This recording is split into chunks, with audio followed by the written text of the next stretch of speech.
CTV News at 5 with Tony Ryma and Rick Wyman with weather. Good evening. So glad you're with us on this Wednesday. Let's talk weather. Some active conditions in part of our broadcast region, and the snow squalls are expected to spread. To tell us more, let's bring in CTV's Rick Wyman. Tony, have a good look at the weather alerts as issued by Environment Canada. You can see Wawa, Sault Ste. Marie, of course, just ending in Sudbury, North Bay, Temiskaming Shores, Perry Sound, and Gore Bay. The squalls continue into the evening. They've ended for the most part Timmins, Sudbury, and parts in between. So we move on from the squalls to, well, our weather systems map brought to you by CAA. Get your membership today at caa.ca. This is what we've got going through. Now we've got some cold temperatures to talk about. I'll run down some of the numbers coming up in our 5-day forecast in just a few minutes, Tony. Thanks for that, Rick. A former external auditor for Laurentian University in Sudbury has been disciplined for professional misconduct. It's because of her part in the 2020 audit of the school's finances just months before it filed for insolvency. CTV's Angela Gemmell has the details. A disciplinary hearing by Chartered Professional Accountants of Ontario has found Lori Bissonnette, KPMG auditor, failed to appropriately evaluate the school's ability to continue financially, just months before the university filed for insolvency. Bissonnette was responsible for Laurentian University's year-end financial audits from 2005 through 2020. According to CPA Ontario's Professional Conduct Committee investigation, in 2020, Bissonnette and a team from KPMG conducted the year-end audit, concluding that LU was financially sound. Bissonnette admitting during the disciplinary hearing she believed, despite a more than $14.5 million deficit at the end of 2019, there were measures in place that would allow the school to break even. Months later, in February 2021, the university declared insolvency, leading to the termination of 195 staff. During the disciplinary hearing, Bissonnette admitted to professional misconduct, saying she relied too much on cash flow forecasts and assumed the province would help if things got dire. Bissonnette must pay a $50,000 fine, pay 2/3 of the cost of the investigation, and has had her professional status permanently suspended. The head of the Faculty Association is not surprised, since no major issues had been flagged prior to the crisis. I find quite surprising not to see any kinds of clear warnings, I would say, from auditors. There is a shared responsibility here because the former administration failed to provide the individual with, the appropriate documentation. It was later discovered LU used money from restricted funds to support operations, which made their cash flow look stable. Bissonnette retired in September 2020, 5 months before the financial crisis came to light. She did not get back to CTV to comment on the hearing, and Laurentian University says this was not a topic it was in a position to provide a statement on. Angela Gemmell, CTV News, Sudbury. The Federation of Northern Ontario Municipalities and the Northwestern Ontario Municipal Association have been on Parliament Hill this week talking to federal officials about building and strengthening the North. In a joint news release today, the two associations called the 2 days of meetings productive, saying modernizing and widening the Trans-Canada Highway was at the top of their list. FNOM and NOMA representatives also talked about labor shortages in the North, community safety, bail reform, and critical mineral development. The union, representing nearly 1,000 workers at the North Bay Regional Health Centre, hosted a town hall last night. The forum, open to the public, was about looming job cuts at the hospital. CTV's Eric Tashner was there. Provide proper care. A fired-up Michael Hurley isn't letting the North Bay Regional Health Centre or the Ford government off the hook. The hospital is swamped. It's got wait times that are above the provincial average in the ERs. Speaking to a packed house, union leaders and members of the public are demanding the province address the hospital staffing crisis. I know so many people avoid going to the emerge now, because it's almost impossible to get service. 40 hospital job positions are being cut as part of several measures. Management looks to tackle a $5.6 million budget deficit. Jobs affected include 13 nursing positions, a handful of registered practical nurses, PSWs, clerical staff, a pharmacy technician, and a patient food service worker. Well, if they found $650 million to build a parking garage for a for-profit spa, they can find $5.6 million. While the province and the hospital continue to maintain the layoffs won't impact patient care, union leaders say they see chronic understaffing and a high burnout rate within the hospital's walls. According to CUPE's data, the hospital must add 120 workers annually to keep up with growing patient volume. You see people in stretchers in the hallways, there's no beds. Last week, the NDP challenged Health Minister Sylvia Jones, placing the blame on inadequate provincial funding and ignoring the call for help. Those people work in important hospital services like the emergency department that has a 12-hour wait time. The province maintains that since 2020, annual funding for the North Bay Regional Health Centre has grown by over $49 million, a 20% increase. Not only is it appropriate, but it is necessary for us to work with our hospital partners to make sure that they have a path to balance. How can it be appropriate to cut staff and to lengthen the wait times? Union leaders fear funding shortfalls will lead to further investment in privatized health care. Eric Tashner, CTV News, North Bay. Time for a quick break. Coming up on CTV News at 5, Rick has your full weather forecast. And if you live in Greater Sudbury, get ready to pay more in property tax. The budget numbers are next.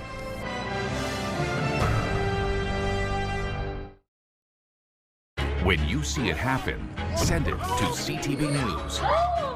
Text 10400 from your screen to ours. Text 10400. My chiropractor says I should be wearing a tie when I do the weather, so I opted again not to wear a tie. He's got to focus on his job. I'll focus on mine. Forecast radar, here we go for the north. Lots of cold weather coming in for this evening. Wind chill factors into effect as well. We'll talk about that. Some snow squall activity for Sault Ste. Marie, not too pleasant. And again, this is what it's going to look like on Friday. Milder temperatures will roll in. Here we go now, our 5-day forecast. Sudbury Nickel Belt.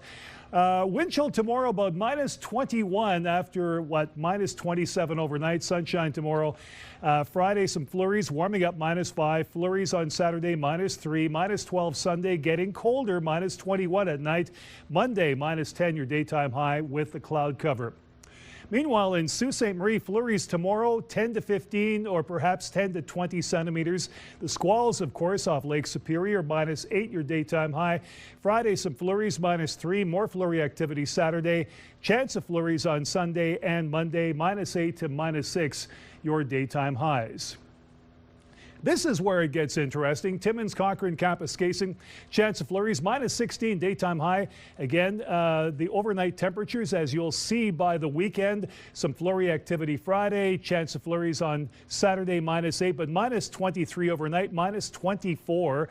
And again, minus 15 come Monday. So that seesaw effect, as we noticed earlier on in November, some warmth, some bitter cold air and more. Temiskaming Shores, Kirkland Lake, chance of flurries, minus 16 your high for tomorrow. Friday, some flurries, more of the same on Saturday at minus 5, minus 14. Getting colder on Sunday with the sunshine, minus 23 the overnight low. And again, warming up just a bit Monday, some sun and cloud with a high of minus 10. North Bay, West Nipissing, here we go. Chance of flurries. Where the 40th flurries came in, I don't know. Minus 14 the high. Flurries for Friday and Saturday, minus 5, minus 3. Minus 12 on Sunday. Getting colder once again. Minus 21 the overnight low. And Monday, cloud cover, minus 10. The 40th flurries must be a Star Wars reference, Tony. So again, some colder weather rolling in, and the squalls persist in Sault Ste. Marie. Back to you. Thanks for that, Rick. Greater Sudbury City Council has passed the 2026 budget. It calls for a 3.9% tax increase. CTV's Amanda Hicks reports. After 2 days of debates and deliberation, City Council passed its budget for 2026 with a final tax levy increase of 3.9%. We've made some cuts, some changes, and to get it down to the 3.9. So It's been a lot of work and a lot of negotiating, a lot of talking, and but I'm really pleased with the outcome. Sudbury Police was granted a 10.2% budget hike to hire additional officers. Also approved was the expansion of the Free Transit for Seniors program and accessibility improvements to Calmo Beach. Residents will also see a separate rate increase for water and wastewater services, approved at 4.8% for 2026. Public safety is the number one thing that we're seeing. Policing, with the budget increase to the budget, is again more than half of the Sudbury budget of Greater Sudbury will be towards policing services. So that's what I think people can take back from this. Mayor Paul LaFive presented 6 amendments that helped bring down the tax increase. Some included canceling the financing plan for the College Street underpass, decreasing the capital levy contribution for 2026, and reducing funding for the Greater Sudbury Corporation for Arts and Culture. We've adjusted up the balance with the money that we transfer to Greater Sudbury Development Corporation, and it used to be we used to give them money every year, but then they're also getting what we call the MAT tax, the Municipal Accommodation Tax. They're getting increased numbers, so we've adjusted. We're hoping that they can pay the arts and culture grants through that money. With the 2026 municipal election looming, business cases like the demolition of the Sudbury Arena and Phase 2 of MR 55 roadwork have been officially deferred, guaranteeing they'll be a part of key budget discussions for next year. Amanda Hicks, CTV News, Azilda. A suspended driver was charged in Nipissing First Nation after crashing into a ditch. Police had to close Highway 17 for an hour over the weekend. A 45-year-old woman clipped another vehicle and struck a rock cut. The driver was taken to hospital with non-life-threatening injuries. She's been charged while driving while impaired by drugs, taking a motor vehicle without permission, as well as driving without a seatbelt and while suspended. The ice fishing season is still several weeks away, but Tourism North Bay is celebrating a recent ranking with Lake Nipissing as the go-to ice fishing spot this winter. Fishing Booking, the world's largest platform for booking fishing trips, ranked Lake Nipissing as the 3rd best ice fishing spot in Canada for 2026. The site analyzes species diversity, angler interest, accessibility, and insights from local captains to identify the standout destinations. North Bay also has plenty of outfitters offering huts and guided trips. It's really the northern hospitality, the community, and the sense of belonging.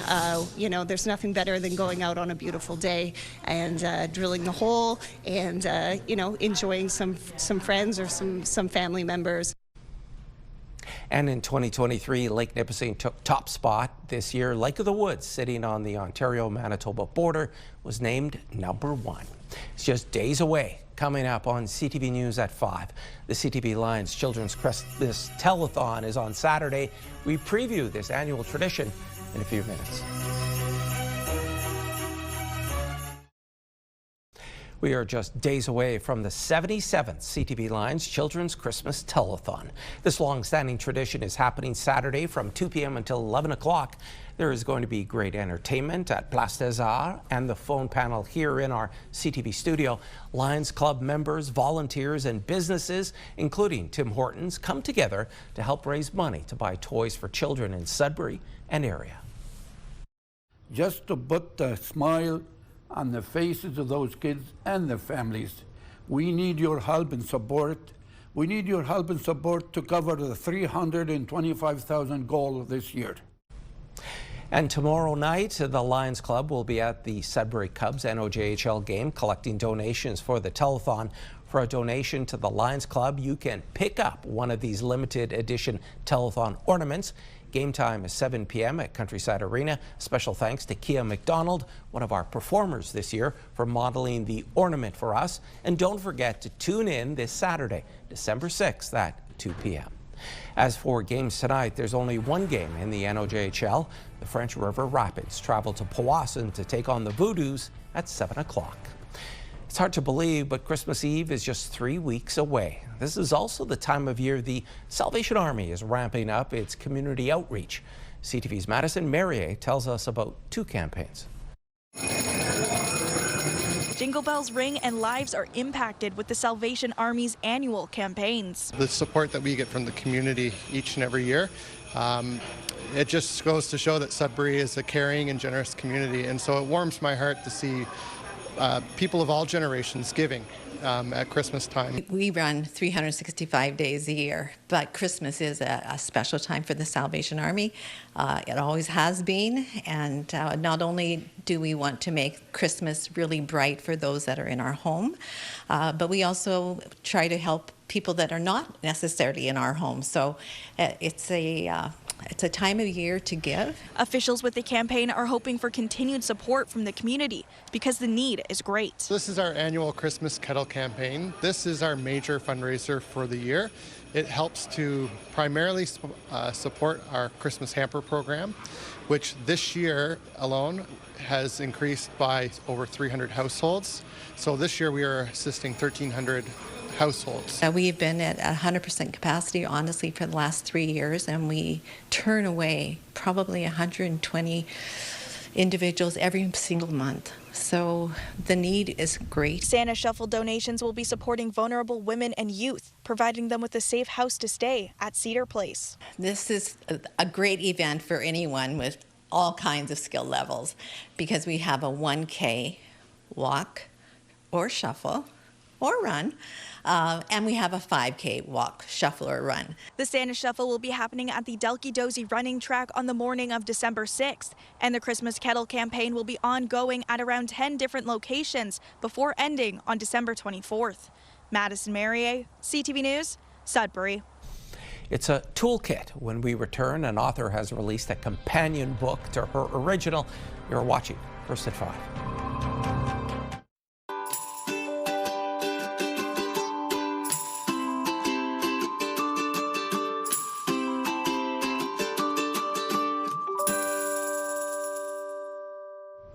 A few months ago, a Sudbury author released her new book, Making Wellness a Priority Toolkit. This is a companion to her first book, and to tell us more, let's bring in Lisa Lounsbury. Welcome. Thank you. Great to be here.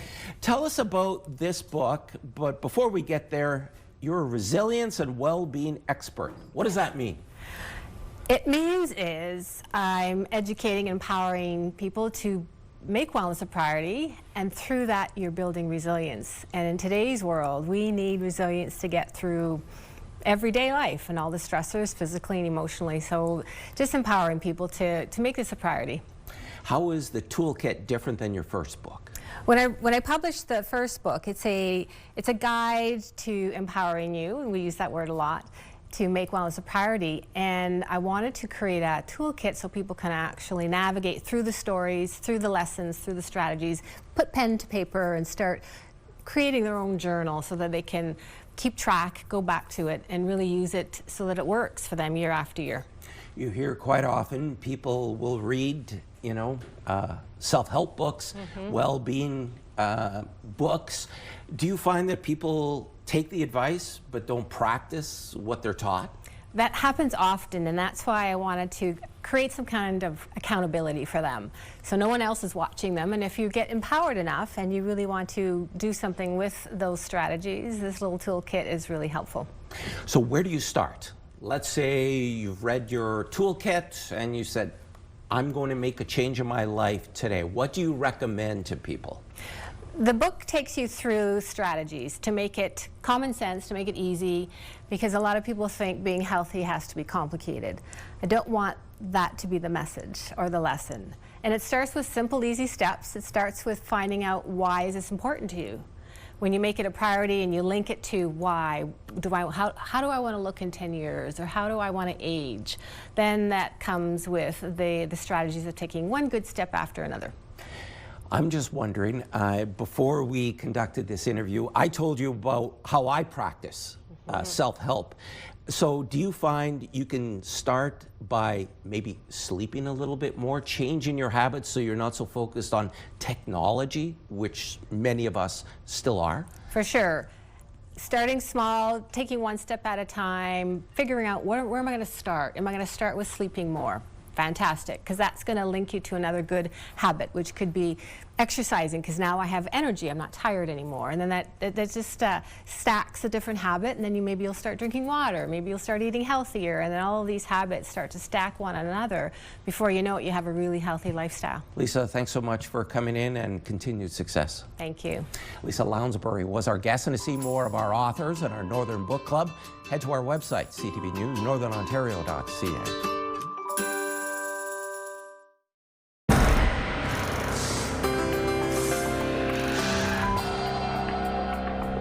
Our first community close-up takes us to Sault Ste. Marie. The winners have been chosen for the Mayor's Christmas card competition. Congratulations to students Ario Barzan, Mila Batanti, Elliot Felick, and Chloe Olivia Vance. They will receive a gift certificate and a copy of the Christmas card signed by the Mayor. Well done to all those students. Let's go east of the Sioux now. Bruce Mines and Plummer Additional Township Best Decorated House or Business Contest is underway. Do you have a masterpiece you want others to know about? This is a good opportunity for you to light up your communities. You have until December 16th to email your entry. And we are off to Timmins, Quebec. Todd Rowland sent us this beautiful photograph. He captured snow-covered trees, ground, plus a lake. Great hearing from you, Todd. Thanks so much. If you have any pictures, videos, or events you'd like us to showcase, you can email them to us at communitycloseup@bellmedia.ca. In Noelville yesterday, the food bank received 4,500 pounds of food. This donation to French River is from Global Medic. Global Medic is a Canadian charity that was established in 1998, helping people affected by poverty, disaster, and/or conflict with humanitarian aid domestically and abroad. It is absolutely extraordinary because it assures that we know that there is food going in the tummies of people, especially children, throughout the year. And that, all our volunteers, even though they're knocking on doors and asking for donations, by having that, at least we know we're able to give something to, we serve about 100 families, maybe a little bit more. And during a recent stop by the holiday train, CPKC presented a check to the organization for $4,000. And there's more news for the North coming up at 6. For now, continue watching as we hand things over to CTV National News.